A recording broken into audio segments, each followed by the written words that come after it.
بسم اللہ الرحمن الرحیم. ربی زدنی علما. السلام علیکم. کلاس 2 اردو کی کتاب کا صفحہ نمبر 7 نکالیے.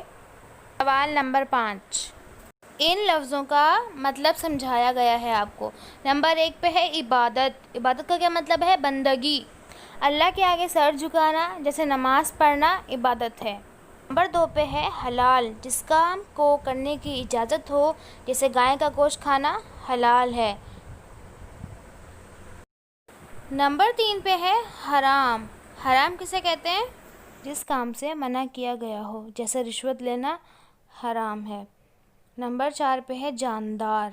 جاندار کا مطلب ہے جن چیزوں میں جان ہو جیسے انسان ہو گئے، حیوان اور پودے. یہ سب چیزیں کیا ہیں؟ جاندار ہیں، ان میں جان ہے. ٹھیک ہے اسٹوڈنٹس، آپ کو اس کو اپنی کاپی میں لکھنا ہے. چاروں لفظوں کو آپ کو بلو کلر سے لکھنا ہے، باقی سارے کام کو پینسل سے. اوکے اسٹوڈنٹس، اللہ حافظ.